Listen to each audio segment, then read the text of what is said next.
to real history.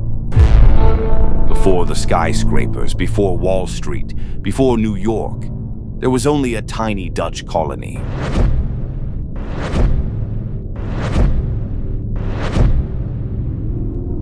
Long before the name New York was ever spoken, before masts crowded the harbor and walls cut lines through the island, there was only Mannahatta, a green, wind-brushed island of hills, marshes, inlets, and forest. The Lenape lived there and around it in a seasonal rhythm shaped by river, shore, and woods. They knew the tides, the fish runs, the paths through the land, and the quiet abundance of a place Europeans would later stare at with hunger in their eyes. The island already had a life, a memory, and a people. It did not begin with Europeans. It already was.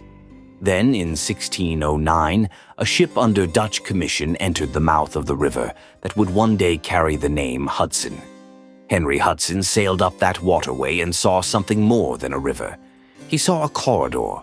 He saw a passage into wealth, into trade, into land that could be claimed, measured, and turned into profit. The Dutch West India Company and Dutch merchants were drawn by the promise of beaver fur, and by the 1620s they were building a colonial foothold along the river system of the region. To them, this was New Netherland. To the Lenape, it was still a homeland, alive with old paths and older meanings. By 1623, the first Dutch families arrived, and by 1624, the settlement of New Amsterdam was beginning to take shape. It was not yet a great city, only a stubborn outpost at the edge of a wider colonial world. But even in its earliest years, it carried the restless energy of a place that would not stay small. The colony stretched along the Hudson and far beyond the tiny cluster of houses and docks at Manhattan's southern tip. It was a trading colony, first of all, and a frontier always, hanging between river and sea, between Europe and the Americas, between ambition and uncertainty. In 1626, Peter Minuit made the transaction that would echo through centuries. In a report sent back to the Dutch West India Company, he described the purchase of Manhattan for goods valued at 60 guilders. 60 guilders in the 17th century may have been equivalent to several months' wages for a craftsman. The exact nature of the exchange remains uncertain, and the Lenape understanding of such a transfer was certainly not the same as the Dutch one.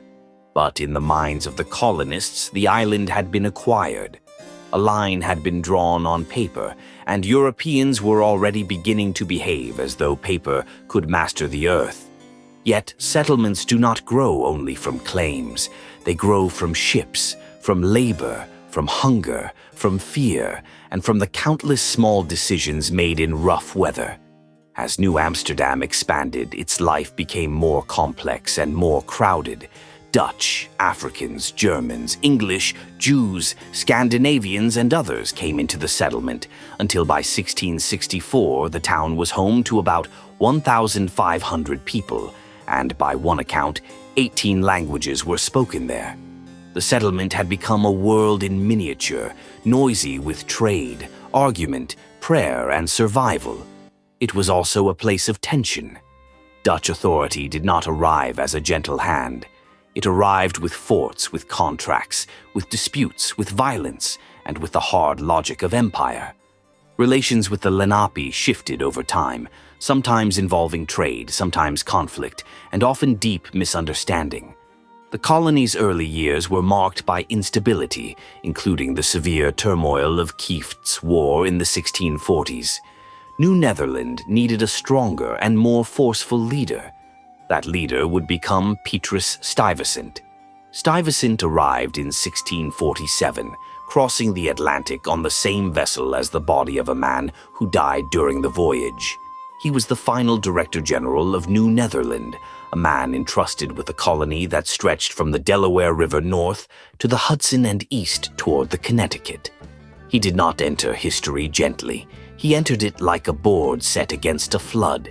He had already paid dearly for his career in the Caribbean, where he lost a leg in combat at Curaçao in 1642 and later moved with a wooden prosthesis that helped create the image of a stern, almost iron governor. His body carried the marks of the life he had chosen. His rule would carry marks too. Stuyvesant was strong-willed, impatient with disorder, and determined to impose structure on a colony that was still half frontier, half marketplace. Under him, New Amsterdam grew more defined, more defensible, and more self-conscious as a town. In 1653, it was formally granted city status, and its municipal leaders looked to Amsterdam itself as a model. This was not simply a title. It was a claim to form, order, and civic identity. The settlement was no longer just a cluster of buildings on an island. It was a city. That same year, a stockade wall was built along the northern edge of New Amsterdam. It was meant to protect the settlement from threats coming overland from English colonies to the north. The wall would later give its name to Wall Street. It was not a grand fortification built for legend. It was a practical barrier made for the conditions of a fragile colonial city that feared invasion, demanded security, and depended on labor that was often invisible.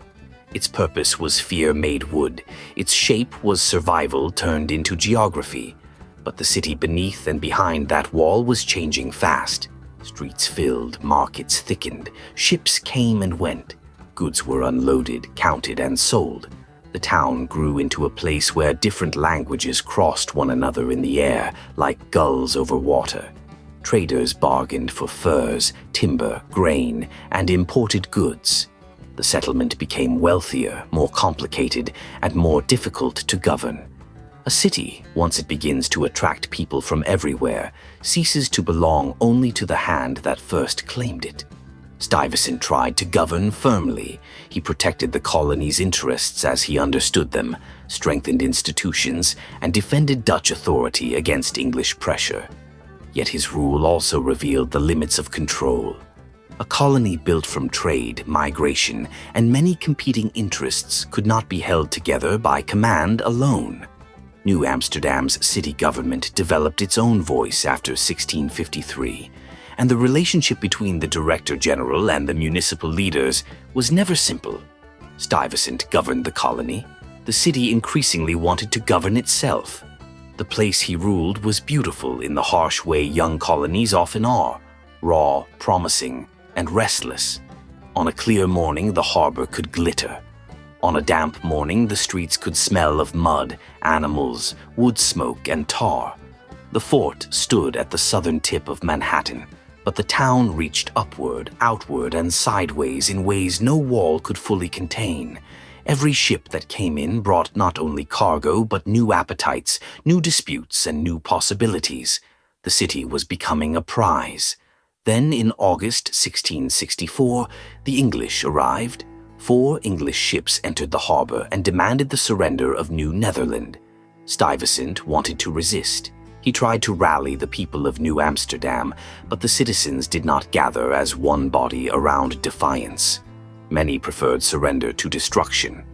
They understood what could be lost if the city became a battlefield. The colony could not be defended without the support of the people who lived there, and the city government knew it. In one of the strangest and most revealing moments of the surrender, 2 women connected to city council members, Lydia de Meyer and Hillegon van Ryven, went to the English camp to help negotiate the terms. Their presence mattered because it allowed contact where formal negotiation had become politically dangerous. History often turns on such narrow paths. On the 8th of September 1664, New Netherland was handed over to the English, and New Amsterdam was renamed New York. The Dutch city did not vanish at once. Its streets, customs, and people remained. But the name changed, and with it the ownership of the story. The old flag came down, the new one rose. The island that had been Manhattan, then New Amsterdam, was now entering a different imperial chapter. Stuyvesant did not leave as a mythic conqueror or a ruined tyrant, but as a stubborn administrator who had held on until the very end and then had to let go. Before departing, he asked the city's magistrates for a certificate of his conduct.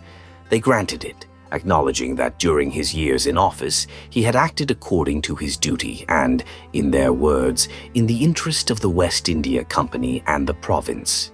It was a quiet ending to a loud life. The man with the wooden leg who had crossed the ocean to govern a far colony and had spent years trying to discipline its disorder was leaving behind a city that had outgrown the narrow shape of its first Dutch frame. And yet the Dutch moment did not disappear. It remained in the streets, in the old maps, in the wall that became Wall Street, in the memory of a city that was already cosmopolitan before it was powerful.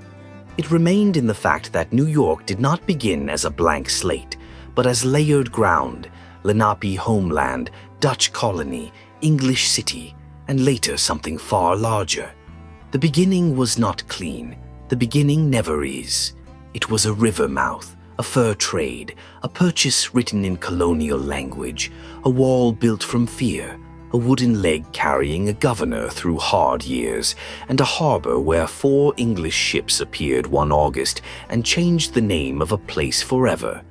That is how New York began, not with silence but with pressure, not with peace but with motion, not with one owner but with many hands on the same land, each believing the future belonged to them. If you enjoyed today's return to the Middle Ages, I'd be truly grateful for your like. It's the best way to let me know that these stories are worth making. I'm already preparing the next chapter for you, so if you don't want to miss it, consider subscribing. I'll see you next week.